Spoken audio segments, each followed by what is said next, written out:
जी अस्सलाम वालेकुम viewers, welcome back to another informative video. उम्मीद करती हूँ आप सब लोग खैरियत से होंगे। आज की वीडियो में मैं आपके साथ शेयर करूँगी कि फिस्टूला क्या होता है और फिस्टूला कब बनाना चाहिए। और फिस्टूला ये है कि जब आपके डायलिसिस शुरू होते हैं, तो डायलिसिस जब स्टार्ट होते हैं ना, अगर आपको इसके बारे में पहले इन्फॉर्मेशन हो, अगर आपको जिस ऐसे नेफ्रोलॉजिस्ट के पास जा रहे हों जो आपको पहले से गाइड करे कि फिस्टूला बनवा लें या कुछ ऐसा, तो आपको पहले से इसका पता होगा। लेकिन मेरी ज़िंदगी में इसका मुझे पता नहीं था। जब मेरे डायलिसिस शुरू हुए थे तो सबसे पहले तो ऐसे नेफ्रोलॉजिस्ट वगैरह के पास जाती रही। जब पता चला कि गुर्दे ख़राब हैं तो उसके पहले सर्विस हॉस्पिटल जाना शुरू किया। वहाँ पे बायोप्सी वगैरह हुई, उससे पता चला कि गुर्दे ख़राब हैं। फिर बीच में काफ़ी फेजेस आए, डायलिसिस से डर बड़ा लगता था, तो फिर डायलिसिस करवाई नहीं, छोड़ दिया। फिर आगे डायलिसिस भी करवाना शुरू किए। जब तबीयत ज़्यादा ख़राब हुई तो डायलिसिस करवाने की जब नौबत आई तो बहुत ज़्यादा हार्ट पे पेन हुई। तो ऐसे ही हम PKLI हॉस्पिटल गए। उन्होंने कहा कि क्रेटिनाइन बहुत ज़्यादा है तो डायलिसिस ही करने पड़ेंगे। तो उस सूरत में मुझे ना अपनी नाली लगवानी पड़ी थी, गर्दन वाली जो परमानेंट नहीं, दूसरी होती है लाइन, वो लाइन डलवानी पड़ी मुझे। तो वहाँ से डायलिसिस होते थे मेरे। मुझे तो पता नहीं था चूल्हा क्या होता है, वो पहले ही बनवा लेना चाहिए या नहीं बनवा लेना चाहिए, क्या करना चाहिए क्या नहीं। क्योंकि मुझे सही तरह गाइड नहीं कर पाए थे हॉस्पिटल वाले डॉक्टर्स वगैरह, क्योंकि उन्होंने मुझे ना परमानेंट लाइन का लिख के दे दिया था कि आप परमानेंट लाइन डलवा लें। तो फिस्टूला का कहते थे, फिस्टूला मैं पहले बना लेती तो इतनी मुश्किलात मेरी ज़िंदगी में ना आती।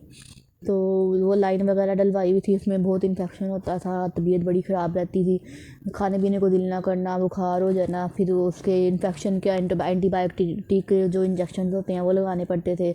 उससे BP बहुत ज़्यादा हाई होता था, प्यास बहुत लगती थी, पानी ज़्यादा बढ़ता था जिस्म में। तो ये बहुत ज़्यादा मुश्किलात का सामना करना पड़ा।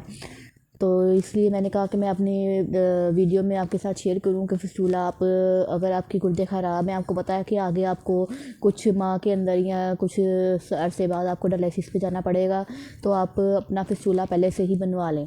अपने नेफ्रोलॉजिस्ट से कहें कि हमें वो एडवाइस कर दें कि फिस्टूला बनवाने के लिए कहाँ से बनवाना है।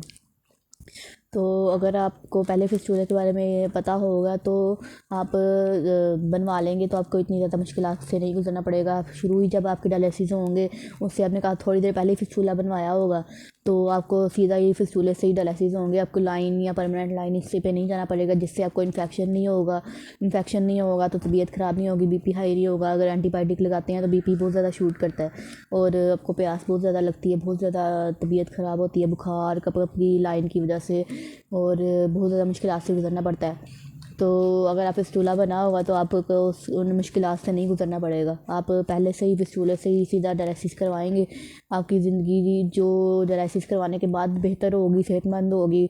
वो लाइन डालने वाले बंदे की इतनी फिर सेहतमंद और मतलब इतनी पुरसकून ज़िंदगी नहीं होती, क्योंकि डायलिसिस करवाने के बाद तो तबीयत इंसान की बेहतर होना शुरू हो जाती है, लेकिन लाइन की वजह से जो आपको इन्फेक्शन वगैरह होता है और जो आपकी बुखार वगैरह चढ़ता है, वो उसकी वजह से तबीयत, वो जो ज़िंदगी आपकी थोड़ी सी ना अजाब में गई होती है, वो थोड़ी सी बेहतर होगी। क्योंकि फिस्टूला से जब डायलिसिस आप करवाते हैं ना, तो आपको बुखार और जो ये BP हाई शूट करना या एंटीबायोटिक लगाने की वजह से, तो वो इन फेजेस से नहीं गुजरना पड़ता। फिस्टूला ये होता है कि आपको जब डायलिसिस का पता चल जाए तो फिर वो ऐसा होता है कि ना, लाइन की वजह से वो आपके मांस के अंदर ये सीधी गर्दन में डाली होती है लाइन, तो ना वो लाइन जो प्लास्टिक की होती है उसको उसमें ना बहुत जल्दी इन्फेक्शन बढ़ना शुरू हो जाता है, उस वजह से आपकी तबीयत ख़राब होती है। फिस्टूला ये है कि आपकी कोई लाइन वगैरह नहीं डालते, वो आपके बाजू में ना कहीं जगह जहाँ पे देख लेते हैं आपकी वेन कोई अच्छी या मोटी वेन है, ब्रीक वेन में फिस्टूला नहीं बनता, वो बंद हो जाता है। आपके लेफ़्ट हैंड या राइट हैंड दोनों में चेक कर लेते हैं, जहाँ पे आपकी अच्छी कोई वेन होती है उस वेन में आपका फिस्टूला बनाते हैं।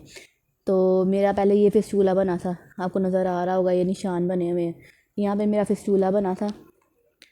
तो ये फिस्टूला मेरा चला नहीं, ये ऐसे प्राइवेट हॉस्पिटल से बनाया था, लेकिन वहाँ पे ना सेहत कार्ड चल रहा था, तो सेहत कार्ड से बनवाया था। तो डॉक्टर ने पहले ही कहा था कि 50% चांस है फिस्टूला चल जाएगा कि नहीं चलेगा।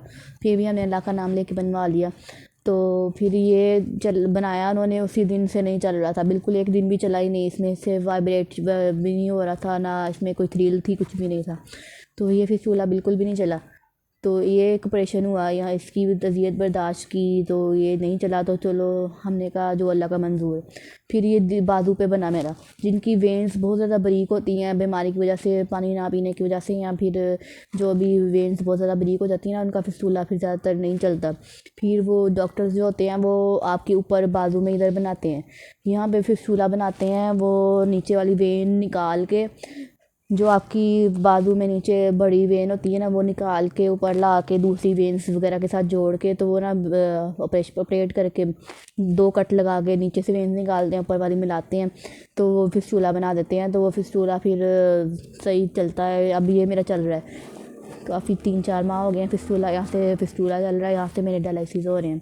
इसमें 3 लेयर सही है, बहुत अच्छा बनाया है। वो ये प्राइवेट हुआ था मेरा, तो ये प्राइवेट करवाया, डॉक्टर यासिर नाम है उनका, तो वहाँ उन्होंने मेरा ये बनाया था फिस्तूला। तो मैं माशाल्लाह बहुत अच्छा चल रहा है, इससे डायलिसिस हो रहे हैं मेरे। अब बात करने की ये है कि अगर आपको पहले से ही इंफॉर्मेशन हो ना कि आपके डायलिसिस होंगे या आपको आगे कुछ अर्से में डायलिसिस पे जाना पड़ेगा, तो आपको पहले ही फिस्तूले की तरफ आ जाना चाहिए। अपना फिस्तूला पहले ही तैयार रखना चाहिए, ताकि आपको जब महसूस हो कि अब आपको डायलिसिस करवाने ही पड़ेंगे, तो आप पहले ही फिस्तूले से ही डायलिसिस करवा लें, आपको लाइन की तरफ ना जाना पड़े। क्योंकि लाइन की तरफ जब आप जाते हैं तो फिर उसमें इन्फेक्शन के चांस बहुत ज़्यादा होते हैं, चाहे आप जितनी मर्ज़ी परहेज़ कर लें तो इन्फेक्शन उसमें हो ही जाता है। मेरी जो गर्दन वाली नाली थी उसमें इन्फेक्शन बहुत उसमें भी हुआ था। हाँ, जब मैं नहा वगैरह रही थी, पानी वगैरह शायद चला गया हो किसी भी तरह से, उसमें इन्फेक्शन हो गया। फिर उसकी काफ़ी देर इंजेक्शन लगते रहे, 3-4 लाख तो मेरा इंजेक्शन पे ही खर्च हो गया। और उसके बाद जब वो लाइन निकली है परमानेंट, जब बन गई थी परमानेंट, में भी मेरा 2 से 3 बार इन्फेक्शन हो गया। हालांकि मैं रोज़ मतलब 3 दफ़ा वीक में डायलिसिस होते हैं, तो उन 3 दफ़ा मैं इसकी ड्रेसिंग करती थी अच्छी तरह, इसको स्प्रिट के साथ साफ़ करके हर चीज़ इसकी मेंटेन रखी हुई थी। और जब डायलिसिस के बाद जेंटामाइसिन, हेपरिन वगैरह मिक्स करवा के इसमें लगवानी, हर चीज़ इसकी फिट रखी हुई थी। लेकिन फिर भी 2 से 3 बार इसमें इन्फेक्शन हो गया। अगर आपको पता है कि आपको जाना पड़ेगा डायलिसिस पे, तो मेरा सजेशन तो यही है कि आप पहले ही फिस्तूला बना के तैयार रखें, अगर आपको पता है कि कुछ अर्से में आपको डायलिसिस पे जाना पड़ेगा, ताकि आपको लाइन वगैरह की ज़ियत में ना पड़ना पड़े। ओके, मिलते हैं अगली नेक्स्ट इन्फॉर्मेटिव वीडियो में। सब्सक्राइब करें चैनल को और लाइक करें, शेयर करें अगर आप मेरी थोड़ी सी भी हेल्प करना चाहते हैं तो। ओके, अल्लाह हाफिज़, मिलते हैं नेक्स्ट वीडियो में।